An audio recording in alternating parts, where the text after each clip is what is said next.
Welcome, everyone. My name is Jason Grillo with AirMiners. It's a treat today to have Dr. Bill Collins of Lawrence Berkeley Labs with us, also lead author of the IPCC report. Today, we are having this conversation because Dr. Collins, is a leader in the climate space and will be able to share thoughts on things such as his work with the IPCC and the future of carbon removal, as well as some climate modeling. To guide us in that conversation, we've got Dr. Jennifer Mills today of Heirloom Carbon, but also who is a recent PhD from the University of California, Berkeley. So with that, I'm going to wish you all a happy webinar. We'll have our event today with the conversation for maybe 30-35 minutes, and then also open it up to Q&A at the end. So you'll be able to ask your questions in the chat, and we'll be able to hear what you would like to ask of Bill. So with that, Jenny, please take it away. Absolutely. Thanks, Jason. So today, as Jason said, we have the privilege of speaking with Dr. Bill Collins, who's really a world-renowned expert in climate science and climate modeling specifically. And so I'm particularly excited for this conversation today because, again, as Jason alluded to, I did my PhD at Berkeley. I spent a lot of time hanging out with and collaborating with scientists from the Climate Ecosystem Sciences Division at Lawrence Berkeley National Lab, LBL, or LBNL, where Dr. Collins is the director. And so he's also a professor in residence in the Earth and Planetary Sciences Department at UC Berkeley, and is also now the director of the Carbon Negative Initiative at LBL. And the other side of the coin that we're really excited about today is that he was a lead author on starting with the fourth assessment report from the IPCC, which was awarded the Nobel Prize in 2007, but also the fifth and sixth assessment reports. So Dr. Collins has been, a lead contributor to the IPCC process for the better part of 20 years. And so we are, I personally am very excited to have the chance to speak with you today. And so I think that's where I'd like to start us off. I think looking at the audience here that we have today, I know that a lot of us would be very interested in kind of getting that insider's view of the IPCC process. And so could we start with kind of, how are the scenarios generated, a little bit more detail about, the integrated assessment models that are used and how do we come up with, what are they, SPSs, the shared socioeconomic pathways and things like that. Right.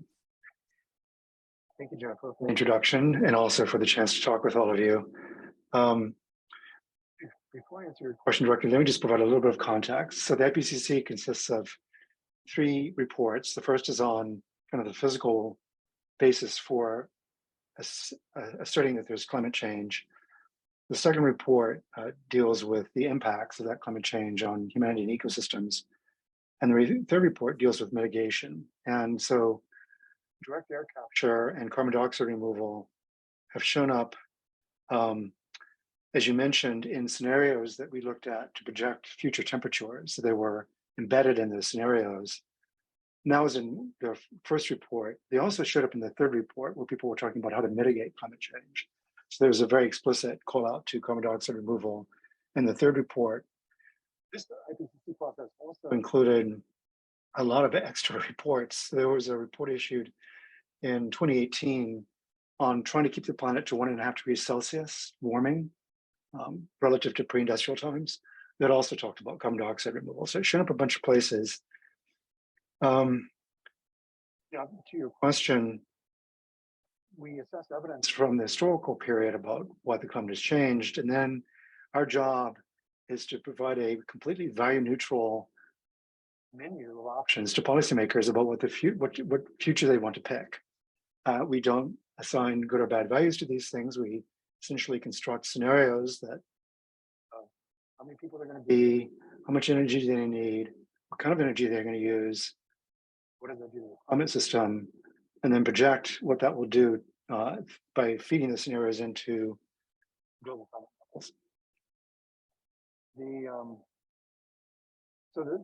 The various pathways involve a variety of ways of reducing our carbon intensity in our economy. For example, electrifying the vehicle fleet.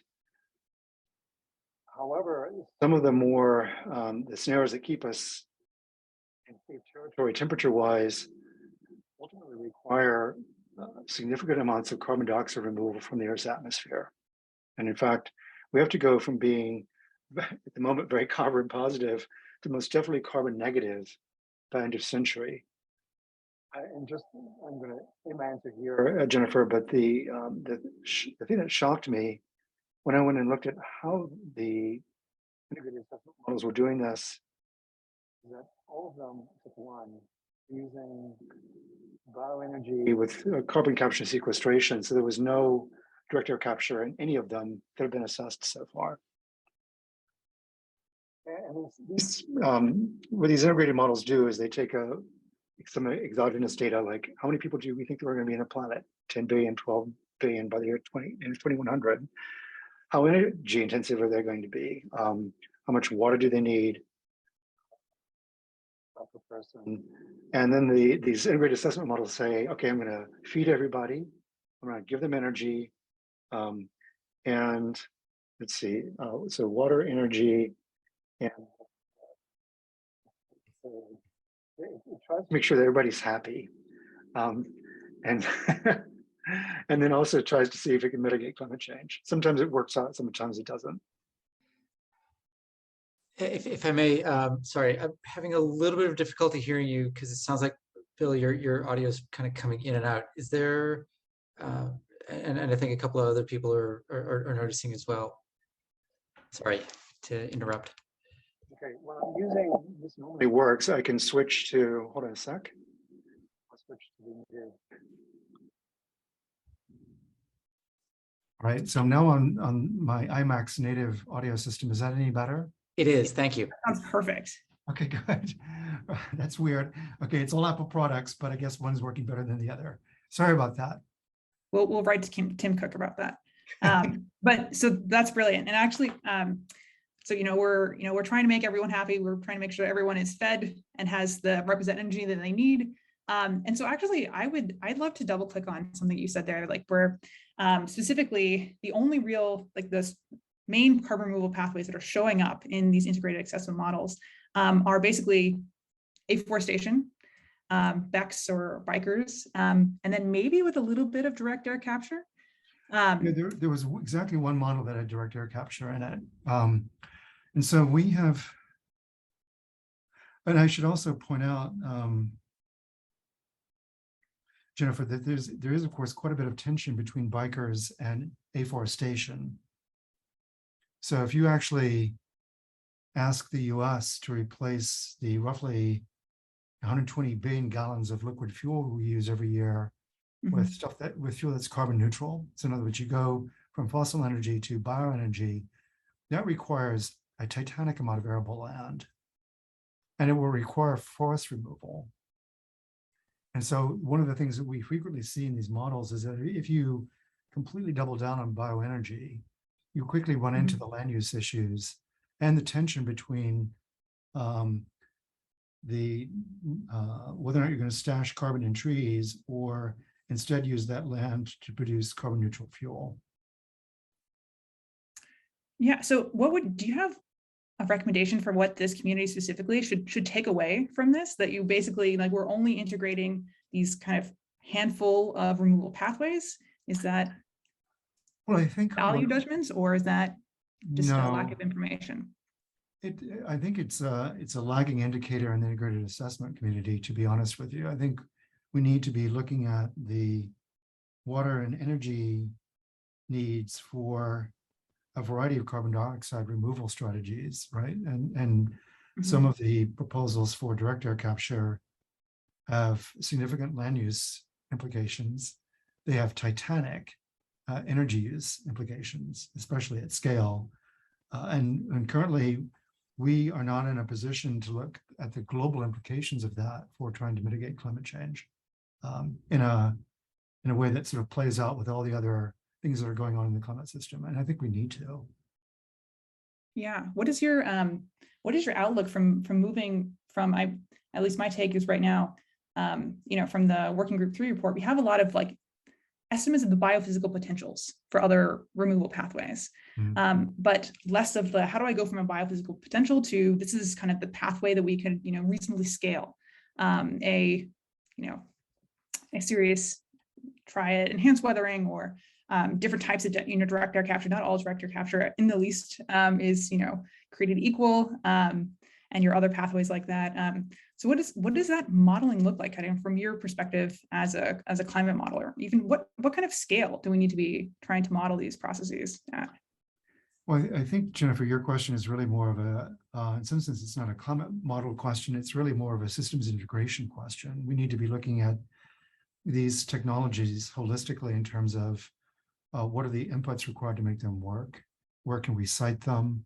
And if we want to use geological sequestration, of course, there's intense interest in using the pore space below ground. It's sort of the empty space actually is like a mineral right now. A mineral, RIGHT, a mineral right. I mean, it's valuable.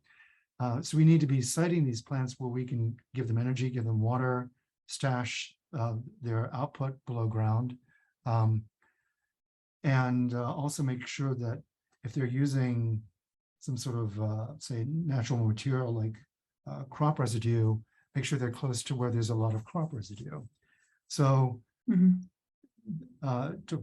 to look at these systems in isolation, I don't think you really need to be looking at this as a network. And that was a little bit beyond, frankly, the remit of Working Group 3.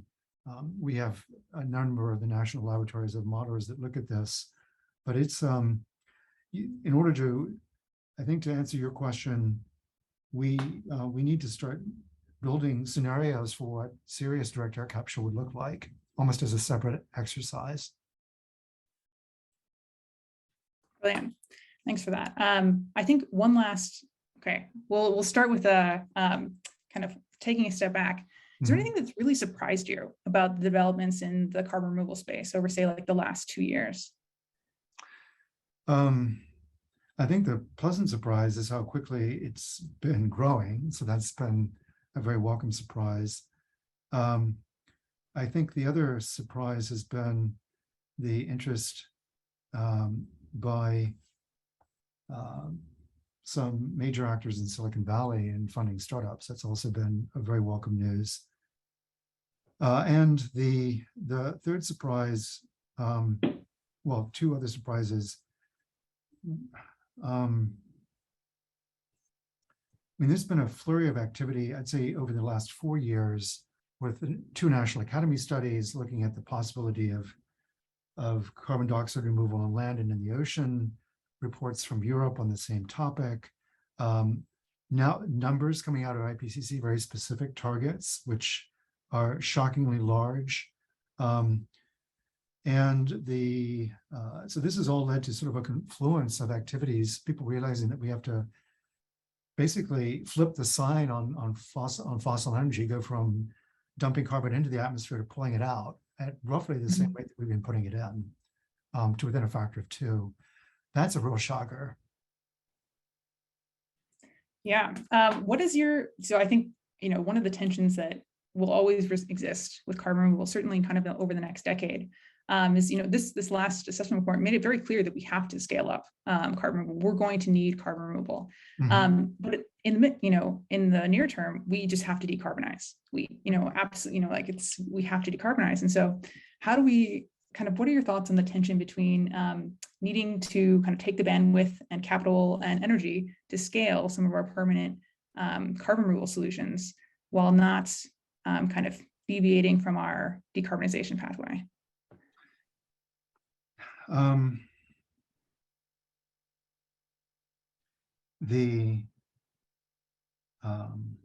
So that's a great question. I do want to mention, before I answer your question directly, I do want to mention that the other tools that we have at our disposal, one of the most important ones really is reductions in emissions of methane, right? Methane is the second most important greenhouse gas. Unlike carbon dioxide, which effectively has a lifetime in the atmosphere of over a century, methane just lasts about a decade. So if you control the sources, you can see benefits from that in half a human generation. And globally, about 1/3 of the emissions come from fossil energy, 2/3 from agriculture. So there are a variety. We're now thinking very seriously about how to get a handle on methane, because they would buy us time on the decarbonization issue, and also as a quick win.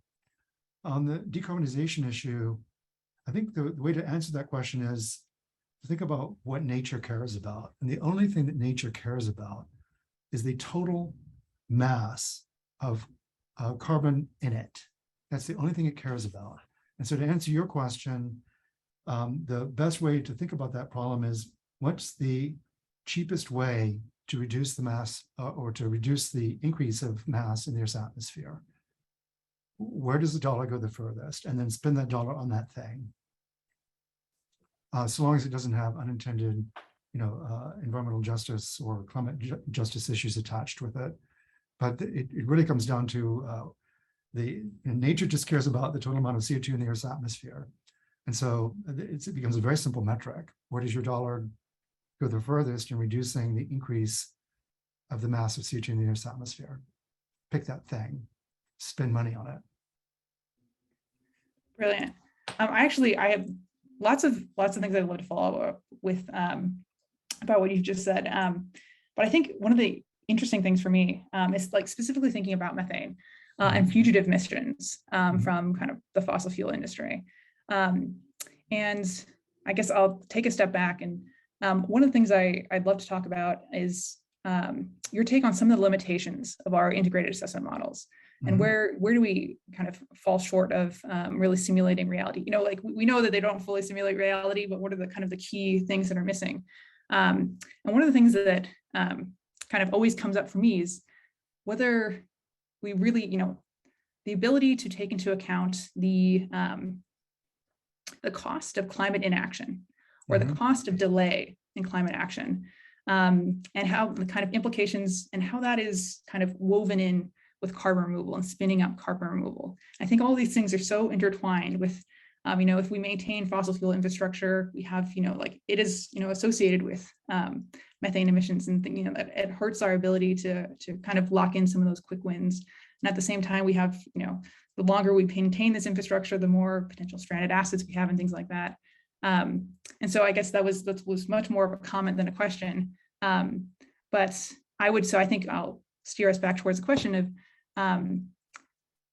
what are your thoughts on what we're missing in the integrated assessment models, and how that should be, how we should caveat our understanding of what they're telling us, specifically with regards to like quantifying the impacts of inaction, and then kind of our justice concerns.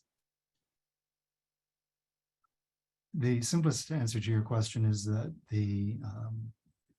to date, with one exception, which comes out of, which is a model that actually I led the design of, the integrated assessment models have no feedback from climate on the scenarios. So they're completely incognizant of the fact that the world is crashing and burning around them. And so they're happy, if you tell them stick 12 million people on the planet, they'll try and do it. Now, as I mentioned, they're trying to supply people with water. The whole hydrological cycle is changing out from underneath us, right? Where 30% of the potable water in California comes from snowpack. That's not going to be present by the end of the century. The storm tracks are moving toward the poles, right? So we're seeing increased desertification across the entirety of Central America. Imagine what that's going to do, and drought. Imagine what that's going to do to the issues around the tension around cross-border immigration. I mean, all these things are not present in the integrated assessment models because they don't have feedbacks. We built the world's first integrated Earth system model, where the integrated assessment model actually sees the impacts of climate change and responds to those. We have not taken it out for a terribly serious spin, and I had to step away. I stepped away from the project, but it'd be very interesting to take some of the more extreme scenarios where you say, let the party rage on, right? We're going to sort of do business as usual. And that's one of the scenarios that we effectively handed the IPCC and said, this is a possibility. and then allow the climate to act back on what's happening to people, water, food in that world, and see if the model, see if the integrated assessment model can actually solve for the future. I don't think it could. One of the other things that they do, which is a big mistake, is they blindly assume that agricultural productivity increases by some fixed percentage per year. We know for a fact that crop yields start to decrease sharply in warmer climates. That's never been factored in to any of the scenarios that we've had in the Intergovernmental Panel on Climate Change. So to a certain extent, the policy community has been handed, I would argue, a set of scenarios that are slightly too rosy. That said, they've still studiously ignored everything we've told them. So I don't know if increasing the fidelity of integrated assessment models is going to budge the needle. I mean, the international policy community has to sign off on these reports. They review them sentence by sentence, literally. The summary for policymakers. They've been doing that for 30 years. This is most of the countries in the UN General Assembly, so nobody can claim ignorance. And I honestly don't think the solution here, Jennifer, is better modeling. Okay. You know, I'm just saying. Okay, Nobody can claim ignorance. Nobody can claim, well, you didn't get that, the decimal points in the wrong place. It's just not. It's not that. Ignorance is no excuse. It can't be. So okay, like I think that's such a critical lens on this. So like, I mean, should we be using should the integrated assessment models be used as kind of feedbacks for charting policy in terms of like what should our mitigation priorities be? Yeah. I mean, what the scenarios do is they very clearly lay out that the IPCC has now introduced a set of metrics called Sustainable Development Goals, or SDGs, and this the special report on 1.5 degrees is the first time when they literally mapped how mitigating climate change would increase social good and environmental good by basically mapping the outcome of the scenarios onto changes in these sustainable development goals. So that was a first. That framing is now quite explicit in the way that we communicate to the policy community, because telling them about changes in temperature and rainfall and so forth, I mean, these are lawyers largely. I mean, they don't,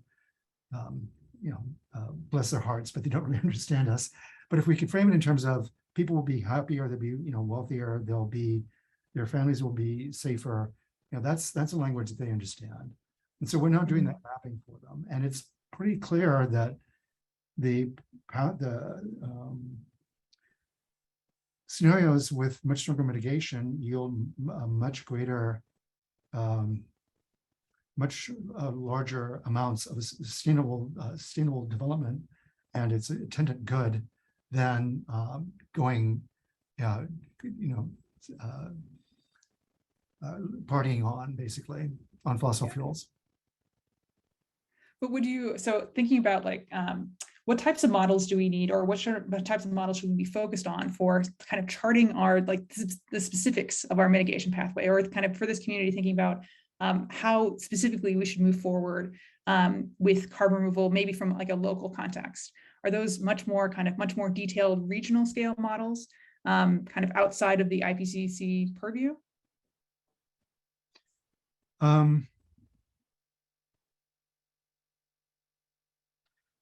Yeah, I think so. I mean, the way in which this is going to, just taking a page from the physical sciences, where we do a lot of work at a level where we know we were getting the right answer for the right reason before we summarize it for something like the IPCC. I think very detailed, a more detailed systems look at how these various strategies would play out is quite critical. But that's sort of a little bit of the startup phase. I think the other question that needs to be answered, to be honest with you, is, and we need this answer yesterday, what are the pathways to attaining the levels of carbon dioxide removal that the IPCC is calling for? and we may come back to this in a moment in the question, but so I'll just stick a pin in this point, but 10 gigatons of CO2 per year is a gigantic challenge. And understanding the last time, for example, that the American Physical Society looked at this problem, which was 11 years ago, they said it's not attainable. Using existing technology, conventional technology used as CO2 scrubbers on coal-fired power plants, not doable at all. So I think we need to be looking at both ends of this, both how do you get going, right, and get started, and also how do you grow this by 6 orders of magnitude to hit the targets the IPCC is calling for, because currently the plants we have are toys, to be blunt, and they're nice pilot projects, but we need to get through 6 orders of magnitude, and this is not going to be, there's no Moore's law that's going to save us here. This is going to be, blunt force engineering that's going to get us 6 orders of magnitude. Brilliant. Let's talk about that now. So blunt force engineering, I guess I'll take us one step to the right and thinking about, so I'm a biogeochemist by training. I come at carbon removal very much from a natural systems perspective, but with a very, very willing to apply a strong engineering hammer to kind of our inspiration from the natural system, or kind of natural carbon cycle. And so I guess my question for you, I'd love for you to kind of set the stage on how you think about kind of the natural carbon cycle, the giant gross fluxes of carbon that's being fixed and then remineralized and fixed and remineralized by the natural carbon cycle. Our friends are plankton in the ocean, and the big terrestrial, the breathing of the northern hemisphere, those types of things, versus kind of the smaller kind of net changes in stocks. So how do you think of that from a climate solutions perspective? Well, so Mother Nature is already operating at the scale that we're aspiring to, and has been doing so for 2 billion years. So yeah, Mother Nature has this problem down. You mentioned, for example, terrestrial ecosystems. The terrestrial ecosystems take, in the net, sequester about 3 gigatons of carbon dioxide, or carbon actually, every year. Just let me make sure I'm using the proper units here. Yes, 3 gigatons of carbon every year through net exchanges with the Earth's atmosphere. Mineralization removes about another gigaton, right? So this is weathering on rocks. So those are big numbers, right? And in the National Academy report that talked about terrestrial strategies, they mentioned that we should be looking very seriously at seeing whether or not there's a way that we could augment what plants and trees are doing, and said that they had a pretty wild upper bound on what could be attained. So I guess the question is, how do we interact with Mother Nature in a way that's not harmful if we wanted to go down that path? And the other question is, once it's in the terrestrial ecosystem, does it stay there? And the answer is, of course, it depends. So tillage, when you till the soil to grow crops, that releases carbon to the Earth's atmosphere.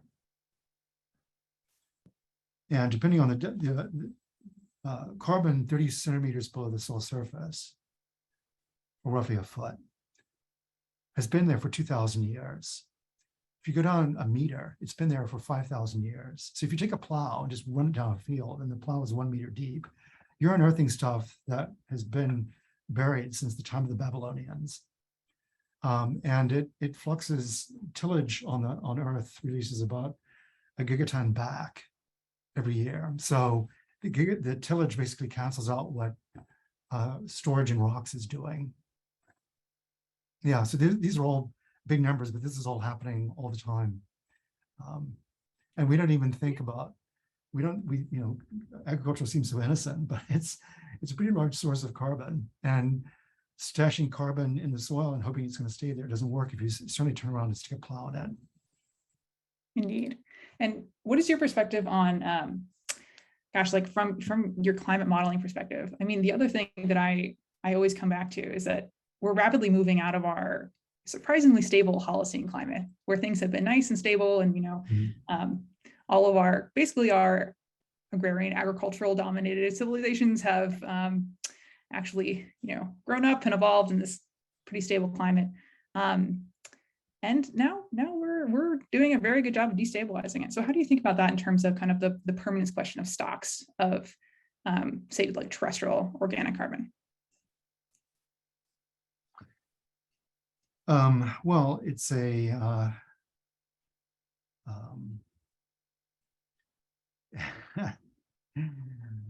it's a pretty crazy experiment to be running on your own home, I would say.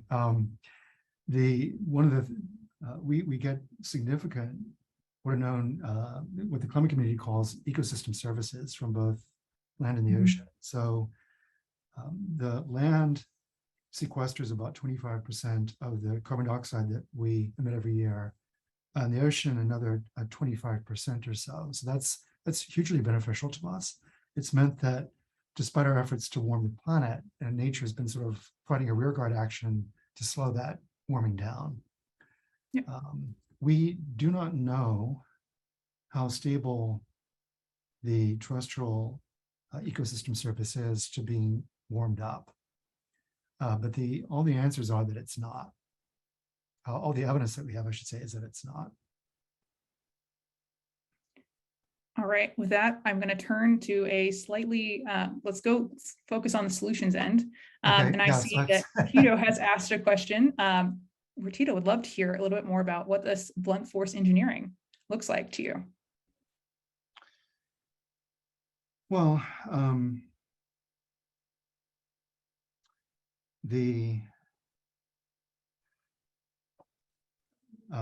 I think the challenge, so the blunt force engineering for direct air capture, if we think of all this comes to, let me start by reframing the question away from cost per metric ton, because that's the way that I think a lot of people frame this, and that is an important framing. You can't, we're not in the business of building, garbage trucks made out of solid platinum, right? So the cost can't be prohibitive. But they're also, I'm speaking now as a physicist, you also can't nudge up against violating laws of physics if you're going to propose a solution, or at least you can't get into left out territory. Respect thermodynamics there either. So let's just talk for a second around, what it would, how would the U.S. get to say a gigaton per year, right? And I know my colleagues at Lawrence Livermore are looking into this problem, and they're thinking about doing this with agriculture.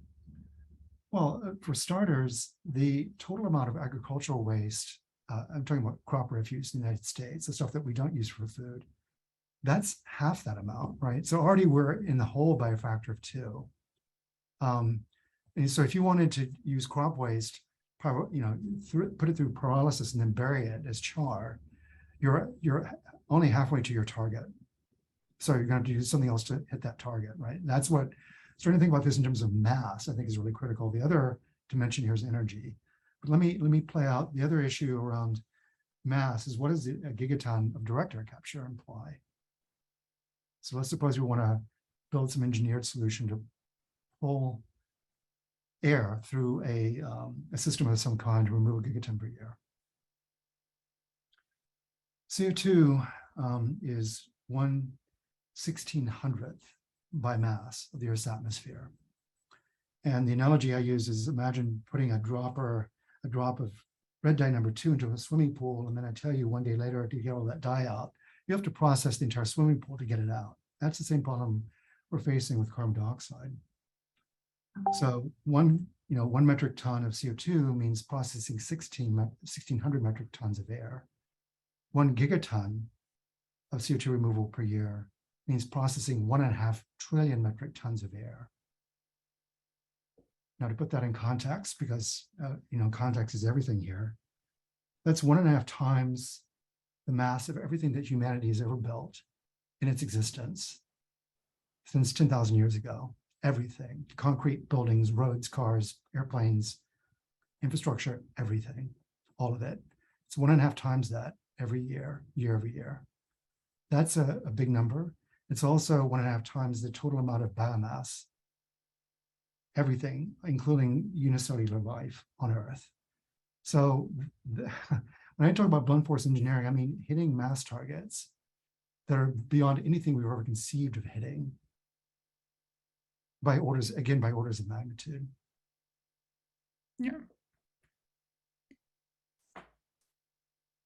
So what does that look like to you? That looks like not a winning strategy to me.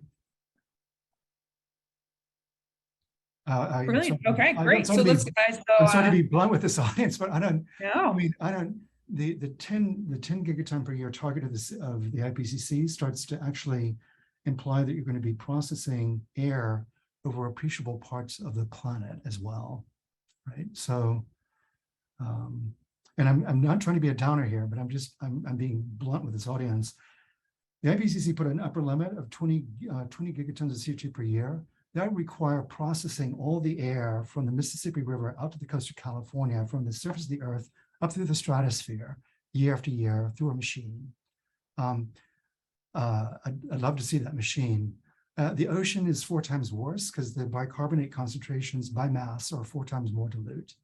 So the problem in the ocean is only worse by a factor of 4. You're starting to look at processing amounts of water that look like the Mediterranean Sea every year through a machine.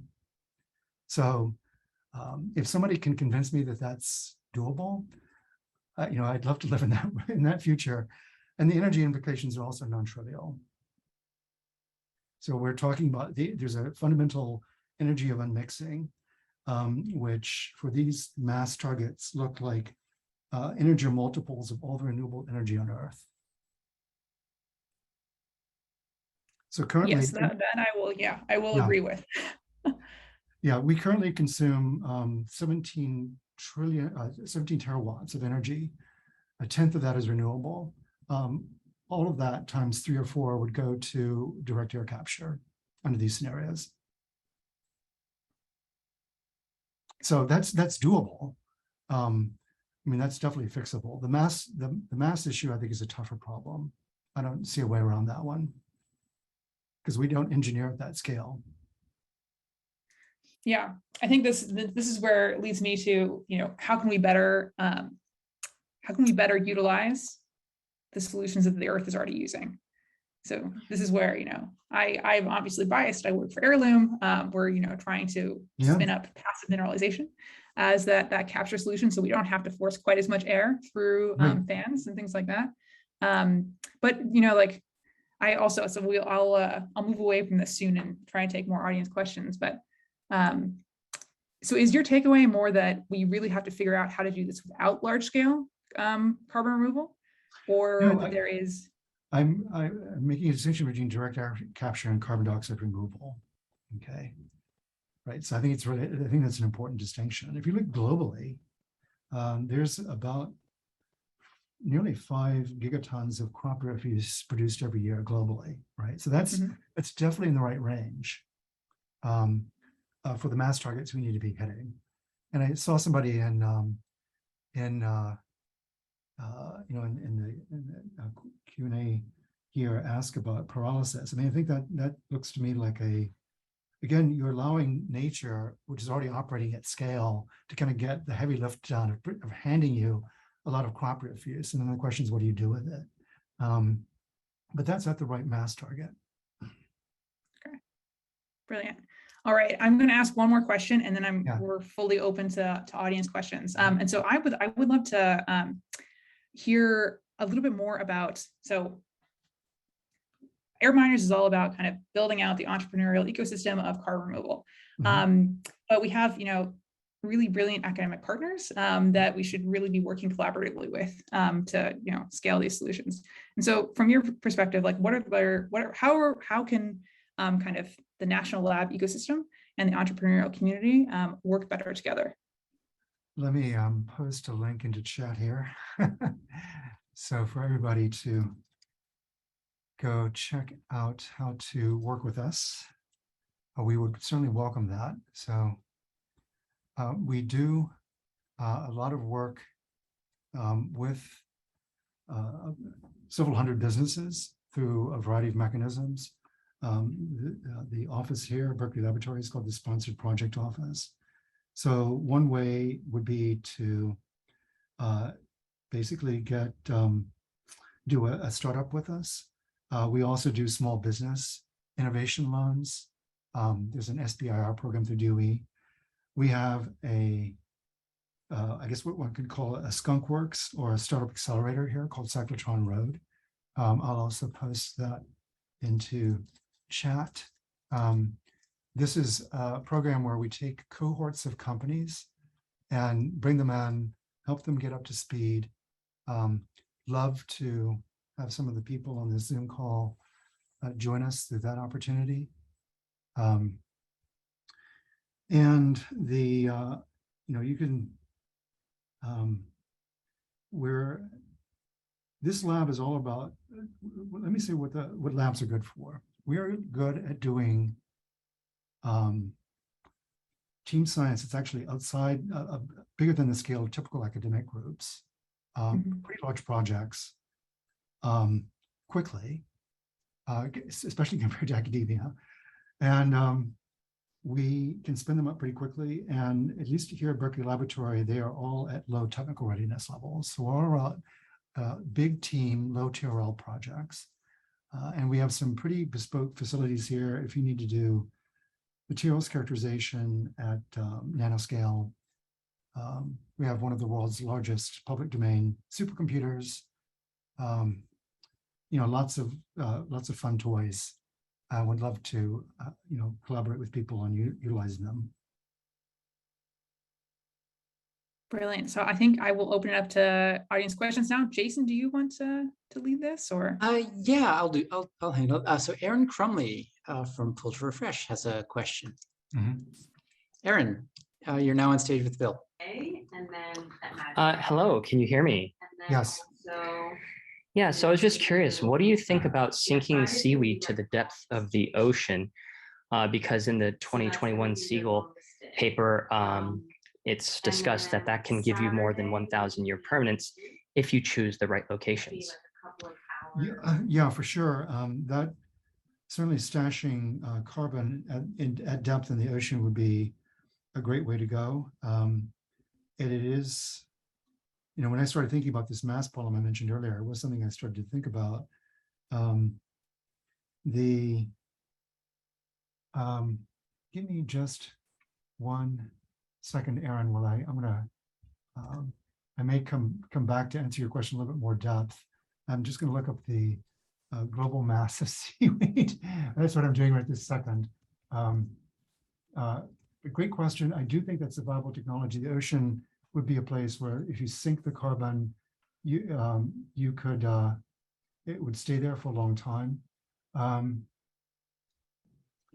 And unfortunately, all I'm seeing is cropped seaweed. Well, can I suggest another framing, which would be to look up the mass of phosphorus and nitrates at depth below 300? Because in Nature magazine, in Nature, there was a publication about at that depth, the micromoles that you have being above 12 for nitrates. And that's the target that you want for things like giant kelp. Yeah. No, look, my attitude, despite what I said earlier, I think we need to look at everything. I don't, as I mentioned to my colleagues from AirMiners, I don't think at this stage we should be picking winners and losers. We need to take the attitude that NASA took around getting people, humans to the moon, which is to have no single points of failure. We need to be trying a lot of things and seeing which ones can scale. So I think it's a great question. I'm definitely, and And again, it's a place where we'd be utilizing the fact that nature, as I mentioned earlier, likes to grow things and grow things at pretty large scale. So great question. Thank you. Okay, great. Next, we're going to ask Marshall Mermel to come up. Marshall, I'm going to enable you to ask your question of Bill.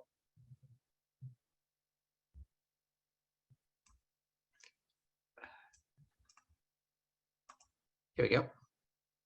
Thanks, Aaron. Thank you. Can you hear me now? Yes. Yes. Okay, great. So basically, I have a few questions, but I'll make one really close. I just participated in the Great Green Wall of Africa Emergency Roundtable held at the UN just this last Thursday, brought in at the last minute. They have a huge goal for the Great Green Wall. I don't know if you're aware of it. If you are, my question to you is, if you're aware of their goals, which I think are pretty significant, across about 14 different countries, if they were able to obtain their goals and go beyond them, do you think that would help in sequestration and also achieve some of the goals that the IPCC is trying to cover?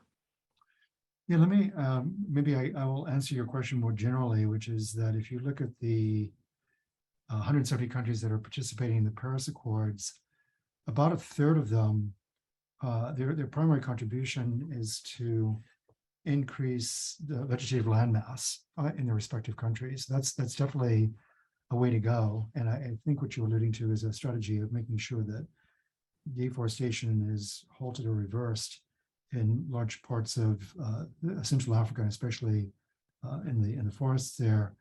That's a very important contribution, because trees can have lifetimes of centuries. That's an effective, a very effective mechanism as a stopgap measure while we are trying to get off of fossil fuel. So definitely applaud that, and definitely applaud the countries all the countries that have come forward to say that they will preserve their forests as part of the Paris Accords. I think that's a really important contribution, and it's a way that those countries can sort of lean into being part of the solution.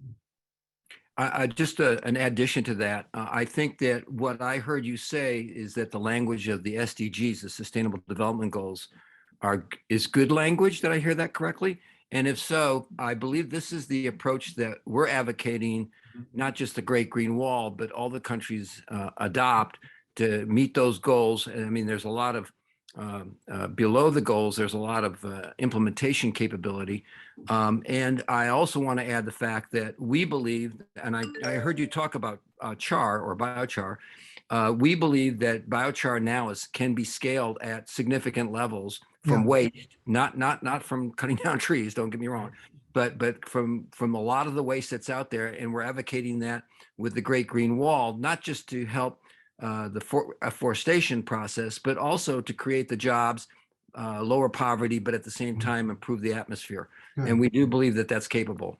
Yeah, at least for California, it looks like we could, because we have such a large industrial agricultural complex here, it looks like if you combine crop residue with the removal of dead trees from the Sierras, which are needed because the trees have died, and we need to remove them for fire suppression, we could easily get to 100 megatons per year, and which would that plus all the other things California is doing would get us to carbon neutral. So just in the California microcosm, I think you could see an example of that playing out in short order. It's a great question. Thank you, Marshall.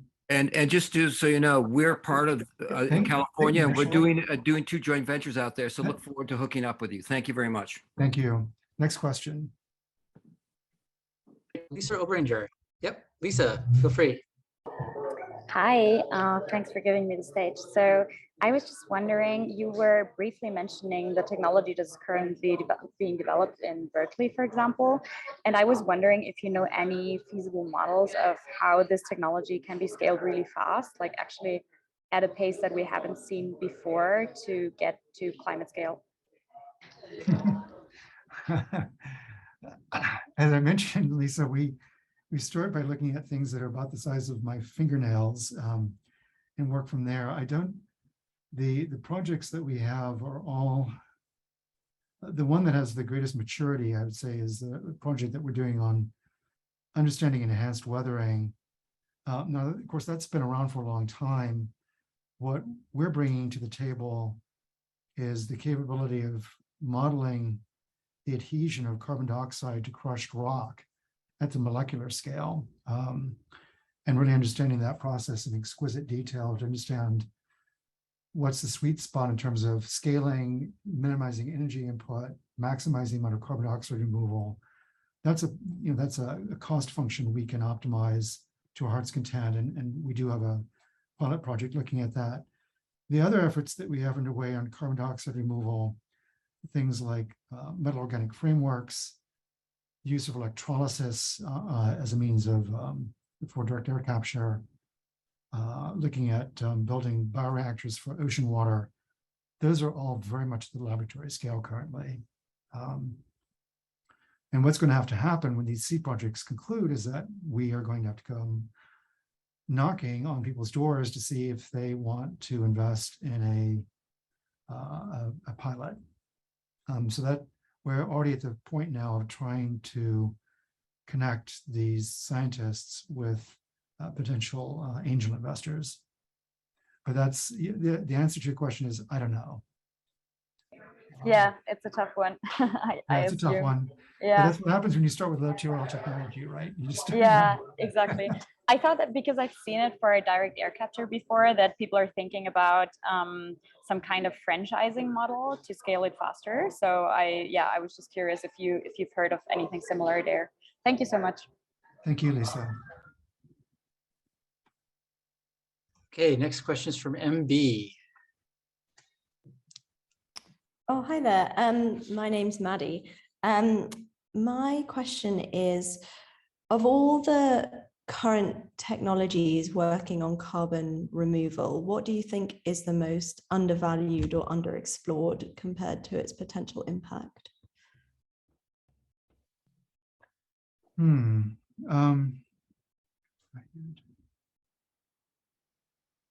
That's a great question. I'm not this is getting somewhat out of my area of sort of domain expertise. The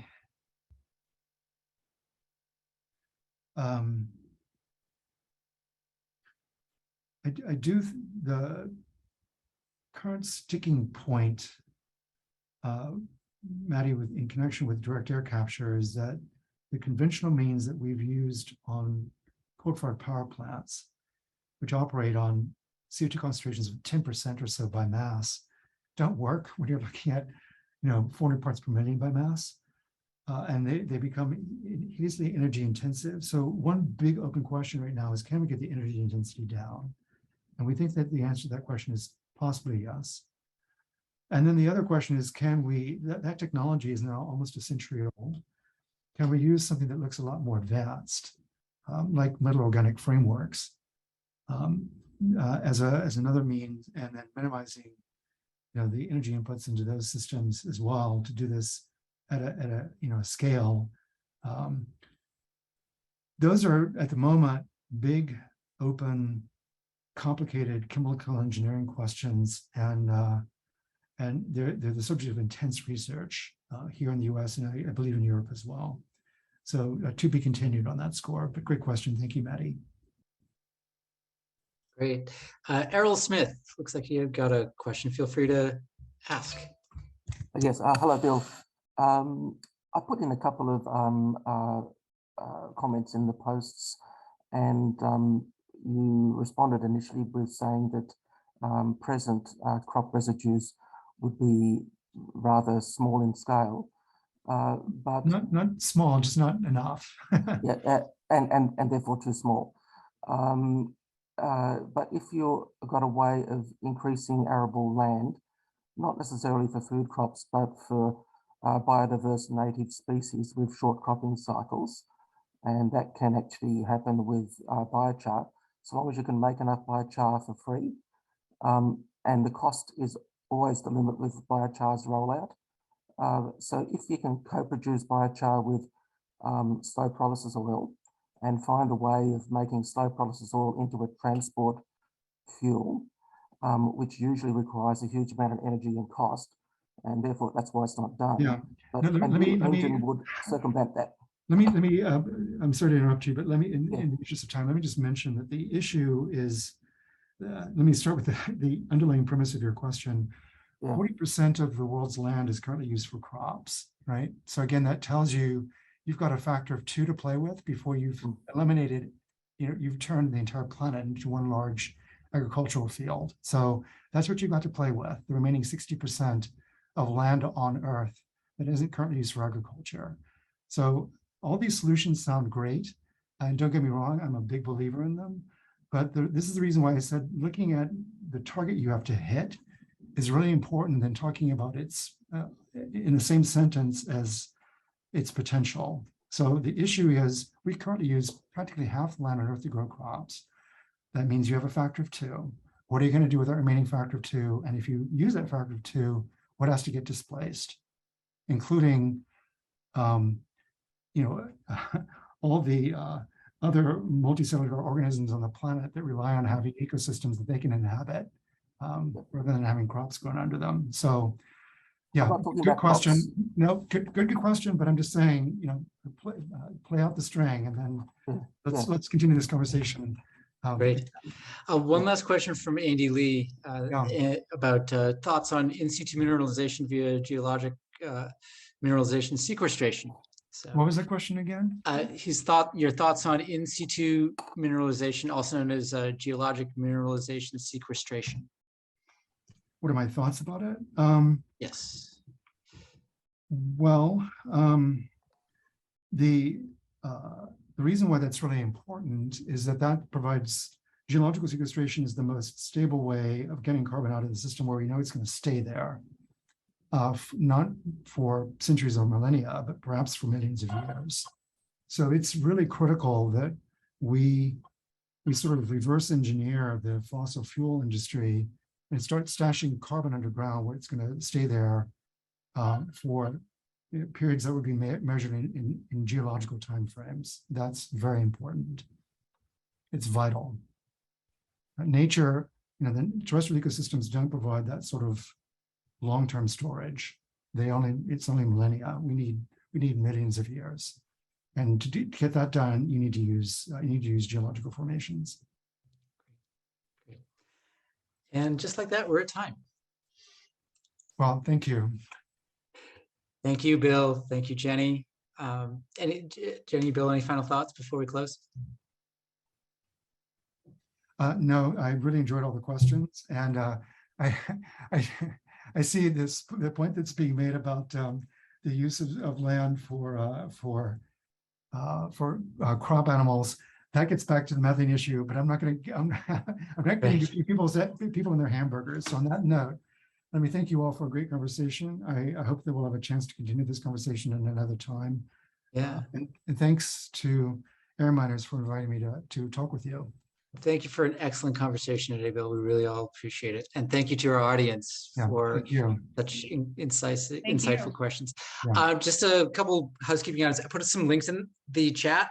We'd love to hear what you thought about today's event, as well as notification to sign up for our next event in 2 weeks' time, where we'll be talking about project finance for scaling up carbon removal solutions, which certainly was a prime topic for today. And also, we're going to be closing this Zoom webinar shortly, but I'm going to share the link to the AirMiners post-event meeting space for us to network and get to know each other a little bit better. And we'll perhaps do a breakout room or two if we have enough people. So feel free to head on over to that link that I just placed, the 522-714-6856 Zoom link. And I'll see you over there shortly. All right, everyone. Thank you so much.